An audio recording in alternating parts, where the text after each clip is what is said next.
कोई विषम समस्या यदि आपके सामने खड़ी होती है, विषम समस्या जिसका कोई निराकरण हो ही नहीं रहा, सब दूर हाथ जोड़ लिए, सबसे कह लिए, सबको प्रणाम कर लिया, सबसे बोल दिया, सबसे विनय कर ली, तो भी वो समस्या मिट ही नहीं रही है, तो हमारा निवेदन है 5 बेलपत्र, 5 दुर्वा, दुर्वा जानते हो, दूब, दुर्वा, 5 दुर्वा, 5 बेलपत्र, 5 कनेर के पुष्प शिव जी को समर्पित कर कर उसी 1 लोटे जल से 5 बार शंकर भगवान को जल चढ़ाना प्रारंभ करिए। लगभग 1 हफ्ते यदि आपने शिव को जल चढ़ाना प्रारंभ कर दिया इसी क्रम से, तो निश्चित है वो समस्या का हल 1 हफ्ते के अंदर बाबा को निकालना ही पड़ेगा और आपका लक्ष्य निश्चित करना ही पड़ेगा। आप 5 या 7 दिन रेगुलर लगातार प्रैक्टिकल करना चालू करो, भले आज से चालू कर दो। अगर बहुत भारी तकलीफ है कि ये तकलीफ बहुत भारी है, मिटी नहीं रही, द्विजेश्वर महादेव का नाम लो, 1 लोटा जल लो, शंकर भगवान को, जैसे ये शिवलिंग, ये जलाधारी, ये जलाधारी का भाग, द्विजेश्वर महादेव का नाम लेकर जो जल चढ़ाया जाता है वो यहां से चालू होता है, जहां से पानी बहकर नीचे जाता है ना, तो यहां से जल चढ़ाना प्रारंभ होता है द्विजेश्वर महादेव का।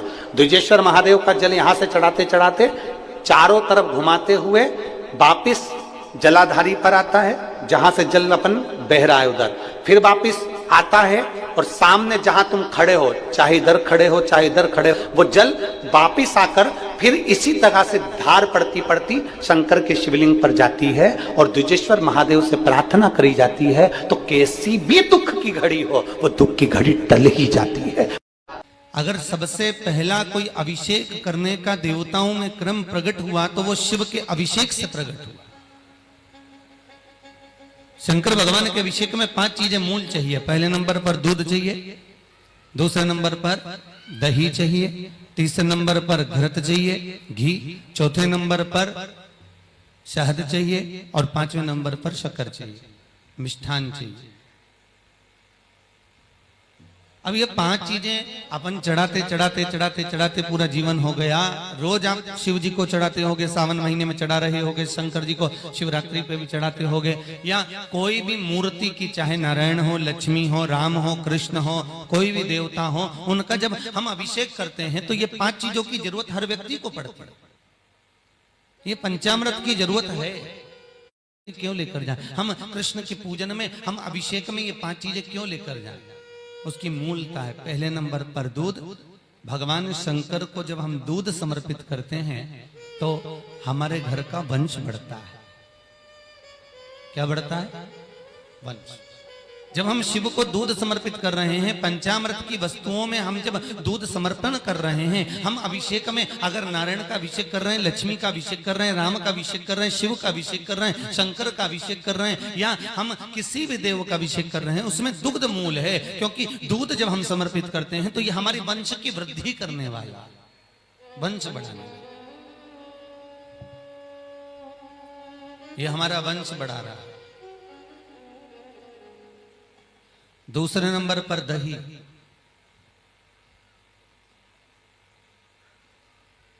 ये दही शिव जी के चरणों में, ध्यान दीजिए, दही बनाना आता है आप लोगों को? अगर ढेर सारा दूध है, बहुत सारा दूध है, तो उसमें थोड़ा सा जामन डालिए और दही बन जाता है। एक भगोना दूध को भी थोड़ा सा जामन जमा देता है। उसी तरह शास्त्र कहता है कि यहाँ दही शिव को इसलिए समर्पित करा जाता है कि अगर भाई भाई में विवाद हो रहा हो, देवरानी जेठानी आपस में झगड़ रही हो, अगर कहीं सास बहू में क्लेश हो रहा हो, किसी का घर टूट रहा हो, किसी का घर अगर खंडित हो रहा हो, कोई परिवार आपस में टूट कर जा रहा हो, कोई भाई भाई आपस में झगड़ कर जा रहे हो, तो शिव का अभिषेक दही से करने से परिवार वापस जुड़ जाता है। इसलिए पंचामृत में दही की मूलता कही। पंचामृत में दही मूल हो गया।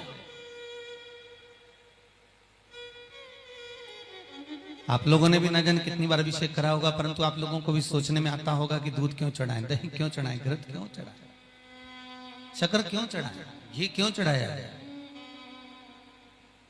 अभिषेक में दही चढ़ा देने से हमारे परिवार टूटने से बच जाता है। तीसरे नंबर पर है घी। ये आरोग्यता प्रदान करता है। हमारे घर में अगर कोई बीमार है, बहुत ज्यादा रोगीला है, बहुत ज्यादा परेशान है, तो घृत का अभिषेक अर्थात अभिषेक में घृत का प्रयोग कर देने से रोग से मुक्ति होती है। रोग से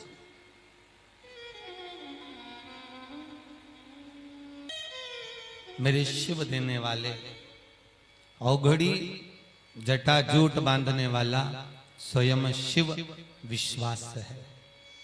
और इस विश्वास को शिव जी को जब हम दूध समर्पित करें तो वो वंश की वृद्धि करता है। दही समर्पित करते हैं वो घर को जोड़ता है। घी समर्पित करते हैं वो रोग से मुक्ति करता है। शहद जब हम समर्पित करते हैं तो बच्चों की विद्या को प्रबल करता है। घर में अगर कोई विद्या अध्ययन कर रहे हैं, कोई पढ़ रहे हैं, कोई आनंद ग्रहण कर रहे हैं, उनको विद्या की प्रबलता देने वाला वो शहद होता है जो शिव को समर्पित करा जाता है। और 5वें नंबर पर है मिठाई, शक्कर, खांड। आखिर उसको समर्पित करने का भाव केवल इतना रहता है कि हमारा जो व्यापार है, हमारा जो व्यवसाय है, बहुत मिठास से पूर्ण चलता रहे, इसलिए शक्कर समर्पित करी जाती है। इसलिए शक्कर दी जाती है। पहला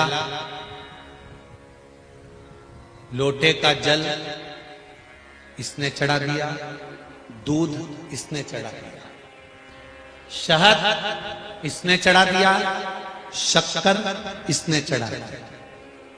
ये पंचामृत स्नान अलग अलग हाथ से हुआ। किसी ने कुछ चढ़ाया, किसी ने कुछ चढ़ाया।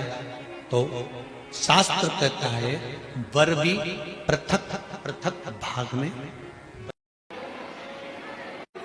कई लोग कहते हैं शिव जी की पूजन में गंगा का जल होना जरूरी है।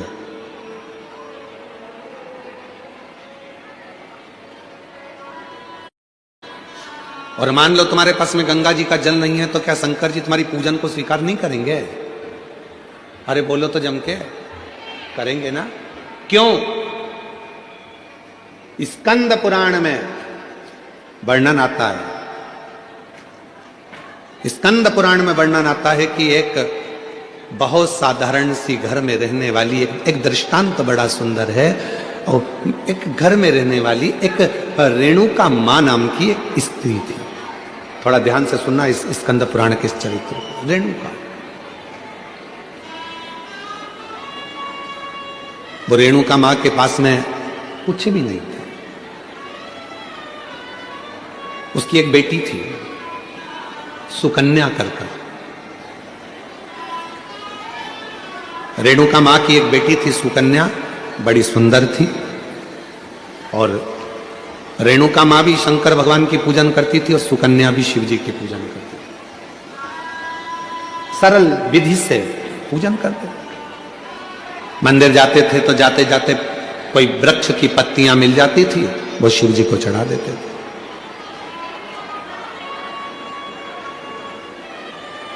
कोई फूल मिल जाता था, वो शिव जी को चढ़ा देते थे। और कई बार ऐसा हुआ कि रेणुका सुकन्या को कोई पत्ती नहीं मिली, कोई फूल नहीं मिला, तो उन्होंने जल चढ़ा दिया। कई बार ऐसा भी हुआ कि सुकन्या और रेणुका को जल भी नहीं मिला, तो उन्होंने 3 बार ताली बजा दी। कई बार ऐसा हो गया सुकन्या और रेणुका को कि वो मंदिर भी ना जा पाए, तो उन्होंने शिखर का दर्शन कर लिया। शिखर का दर्शन।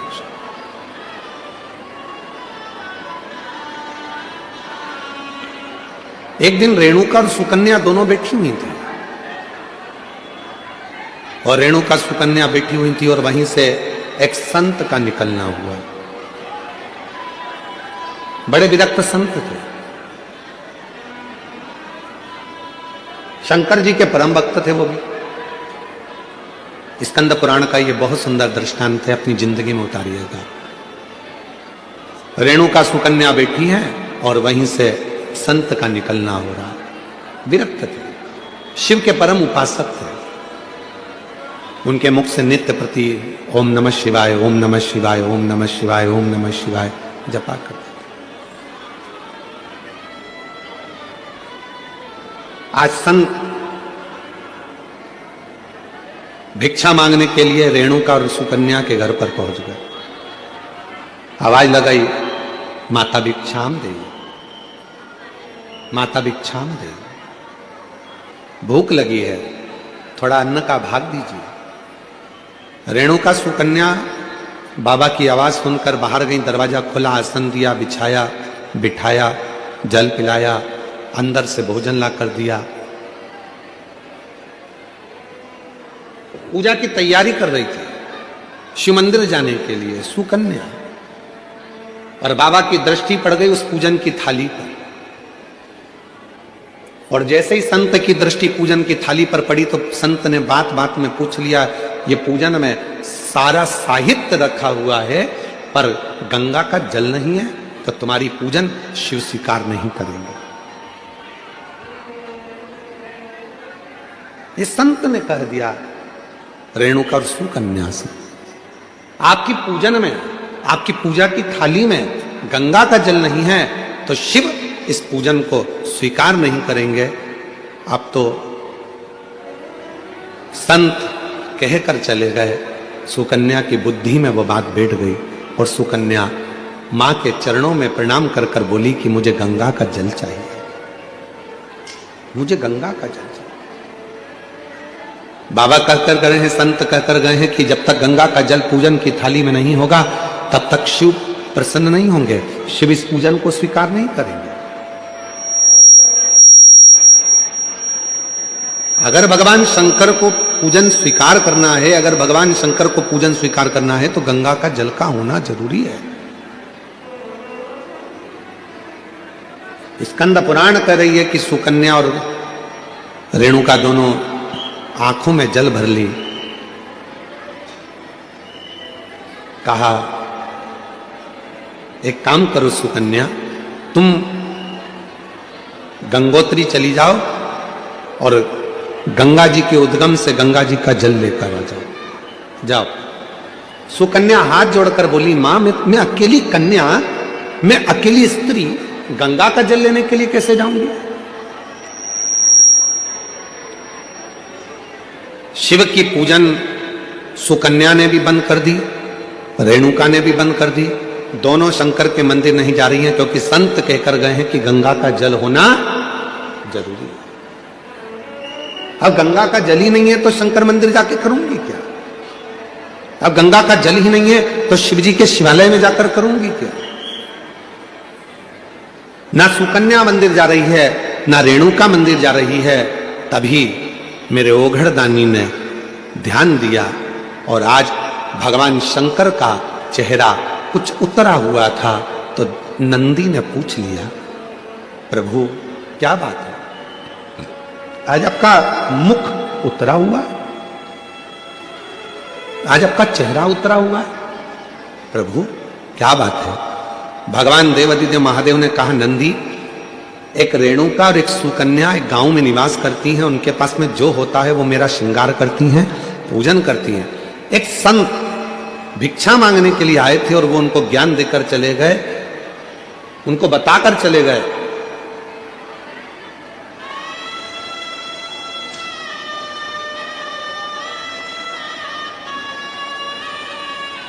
कि गंगा के जल के बिना शिव पूजन को स्वीकार नहीं करते। ना मां मंदिर जा रही है, ना बेटी मंदिर जा रही है, दोनों विचार में लगे हैं कि गंगा का जल कहां से लेकर आए, गंगा का जल कैसे लेकर आए, दोनों विचार। और उन दोनों के जल के बिना मैं फीका हूं। तभी भगवान शिव के पास से नंदी दौड़ कर गए, आप चिंता मत करो, आपका चेहरा उतरा हुआ देखकर, मुख उतरा हुआ देखकर मुझे अच्छा नहीं लग रहा। दौड़ कर गए नंदी और नंदी ने जाकर एक साधु का रूप रखकर पहले तो संत को समझाया कि गंगा का जल की मूलता नहीं, मूलता है शिव भक्ति की। जाओ जाकर सूचित करो संत मानते नहीं थे तो नंदी ने अपना असली विग्रह धारण कर, बड़े बड़े सींग, बड़ा विराट सा स्वरूप नंदी का, बड़ा विराट सा।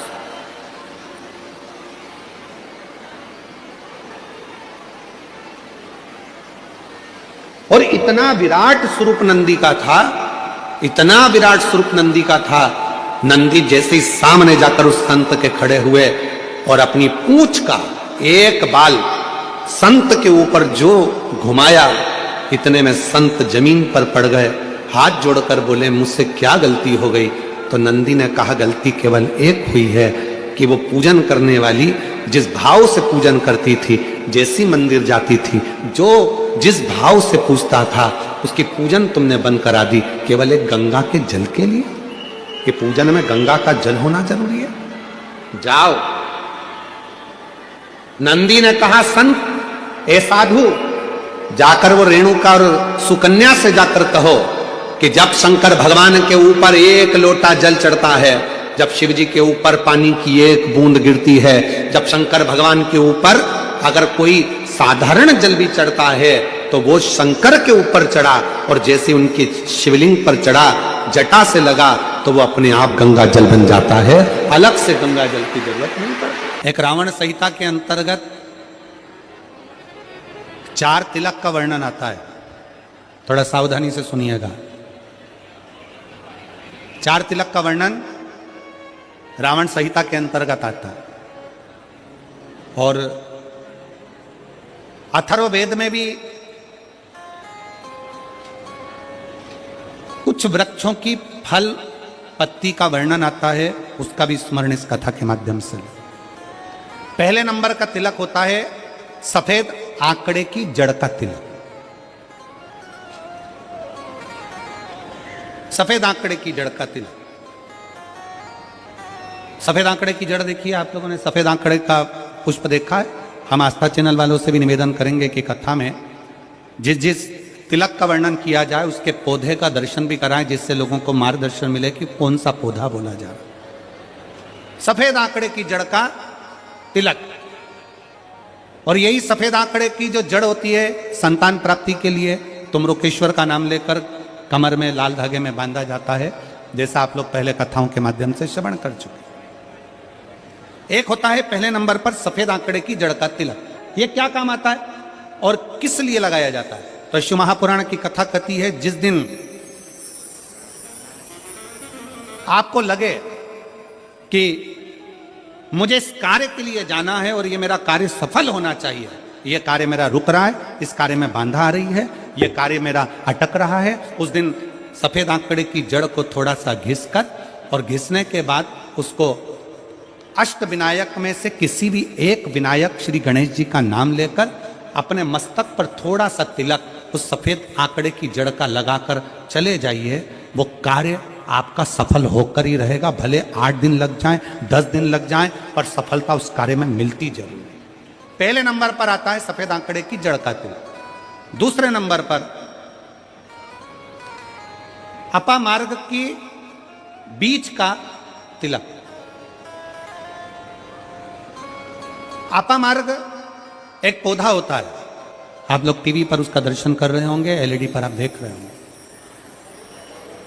अपामार्ग की जड़ का अर्थात अपामार्ग का जो पौधा होता है उसका जो बीज होता है, जैसे आप ऊपर लगा हुआ देख रहे हैं, इसमें बीज लग रहा है, पौधे को आप लोग देख रहे होंगे टीवी पर, एलईडीओ पर, एलईडी भी चल रही है, एलईडीओ पर भी देख रहे होंगे कि ये अपामार्ग का जो पौधा होता है, ये आपको आपके घर के आसपास में कहीं पर भी मिल जाएगा, जंगल में मिल जाएगा, आपके घर के पास लगा हुआ मिल जाएगा, ये हर कहीं लग जाता है। अपामार्ग का जो पौधा होता है, इसका जो बीज होता है, इसका जो फल होता है, फल में जो बीज होता है, इस बीज को सुखा लिया जाता है, सुखाकर इसको पीस लिया जाता है, और पीसकर इसको जहां पर भगवान शंकर का शिवलिंग है, शिवलिंग का जल बहकर जहां से नीचे गिरता है, उसको समझ लें, थोड़ा सा आप लोग ध्यान में आ जाएगा आप लोगों के।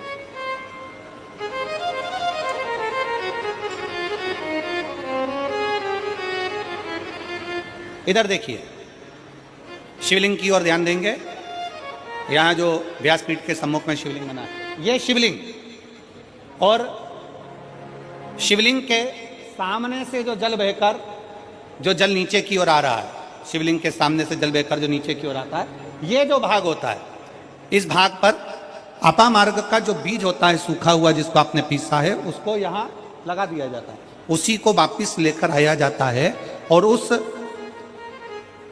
बीज का जो चंदन होता है, जिसको अपन पानी में मिलाकर सिर पर लगाते हैं, कोई व्यक्ति आपका अगर धन लेकर चले गया, कोई व्यक्ति आपकी संपदा लेकर चले गया, कोई कार्य आपका बहुत दिन से कोर्ट में अदालत में चल रहा है, लगभग 1 महीना इसका तिलक लगाना चालू कर दीजिए, दूसरे महीने में आपका धन आपके घर पर जरूर आएगा और आपका कार्य पूर्ण जरूर होगा। अपामार्ग का बीज का चंदन तिलक, अपामार्ग का तिलक हमें सुख प्रदान करता है।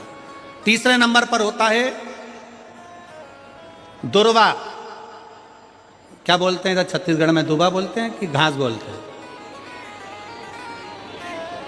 जो गणेश जी को चढ़ाते हैं दुर्वा, दुर्बी, ठीक है। टीवी पर आप लोग देख रहे हैं, दर्शन कर रहे होंगे। दुर्वा, दुर्बी, जिसको छत्तीसगढ़ में दुर्बी कहते हैं, दुर्वा कहते हैं, जो गणेश जी को चढ़ता है, दुर्वा। अब आप सबको स्मरण में तो होगा कि दुर्वा कहां से प्रकट हुई है।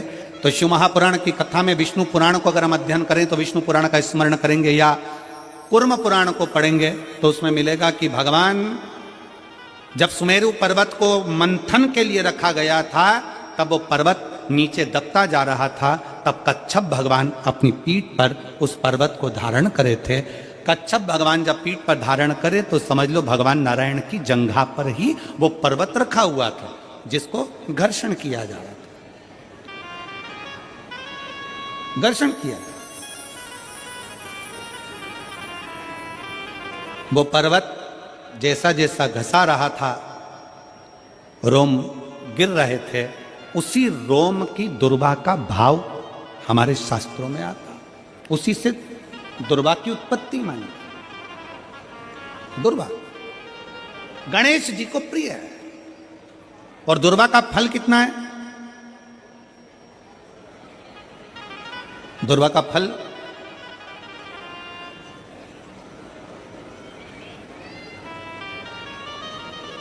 जब एक असुर ने उत्पात मचाया और गणेश जी के पास सूचना गई तो गणेश जी ने उस असुर को निगल लिया था।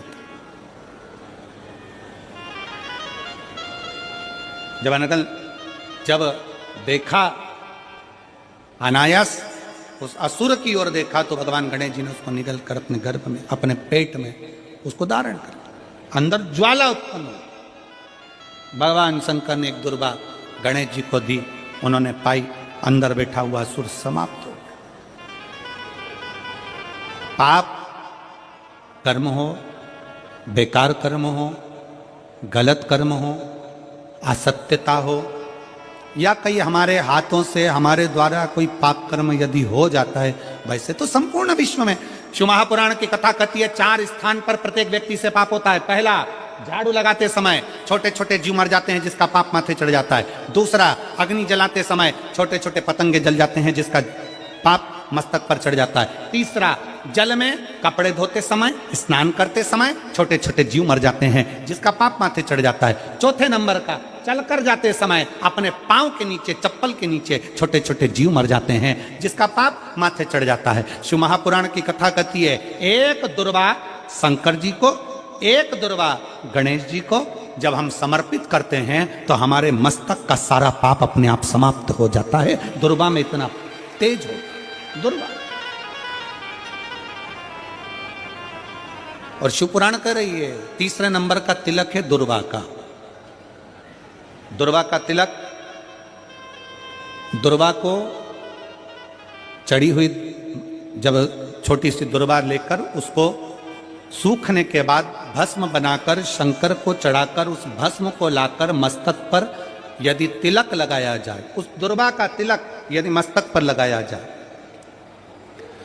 कोई व्यक्ति तुमसे कह दिया कि तेरे बस का ये नहीं है, कोई ने कह दिया तू ये सरकारी नौकरी पा ही नहीं सकता, कोई ने कह दिया कि तू ये काम कर ही नहीं सकता, तू मकान बना ही नहीं सकता, कोई ने कह दिया तेरी दुकान चलेगी ही नहीं, चाहे कितनी खोल ले, अगर आपका कोई आत्मबल नीचे गिराता है तो 20 दिन तक दुर्वा का तिलक यदि मस्तक पर लगाया जाए तो आत्मबल भी बढ़ता है और कार्य सिद्ध होता है। ये दुर्वा तिलक की महत्व है। चौथे नंबर पर आता है बेलपत्र की जड़ का तिलक, जिसको हम पहले भी कथाओं में बोल चुके हैं कि बेलपत्र कि मिट्टी का भी अगर तिलक लगाया जाए, बेलपत्र के नीचे की मिट्टी का भी अगर तिलक लगाया जाए तो वो भी फल देता है। तो बेलपत्र की जड़ का तिलक तो बहुत मूल है। कभी मान लो कहीं बेलपत्र की जड़ ऐसे नहीं निकालना चाहिए, बेलपत्र हरा भरा रहे तो कभी उसकी जड़ नहीं निकालनी, कभी भी। मान लो कोई बेलपत्र का वृक्ष सूख गया, कोई बेलपत्र का वृक्ष अगर सूख गया है, उसकी अगर जड़ मिल गई है तो उसको घिस कर उसका चंदन बनाकर, शिव का लेपन कर उस चंदन को अपने मस्तक पर भी धारण कर सकते।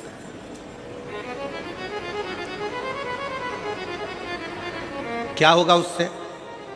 तो कहा किसी व्यक्ति को कोई कार्य के हेतु आपने बोला है और वो व्यक्ति कार्य से इनकार कर रहा है, मना कर रहा है कि ये मेरे बस का नहीं है, मैं नहीं करूंगा, उठाओ तुम्हारी फाइल लेकर जाओ यहां से, ये मैं नहीं करूंगा। तुम्हें लग रहा है कि ये केस मुझे जीतना है और मैं सत्य हूं और मेरा केस मुझे जीतना है और असत्यता भारी पड़ रही है, झूठ भारी पड़ रहा है। उस समय पर बेलपत्री का चंदन का तिलक या बेलपत्री के वृक्ष की मिट्टी का तिलक व्यक्ति को सफलता जरूर देता है। उस तिलक को धारण जरूर करना चाहिए, उस तिलक को जरूर धारण। बेलपत्र का तिलक, बेलपत्र की मिट्टी का तिलक, बेलपत्र के वृक्ष के नीचे बैठकर करा गया भजन, बेलपत्र के वृक्ष के नीचे बैठकर करी गई साधना, बेलपत्र के वृक्ष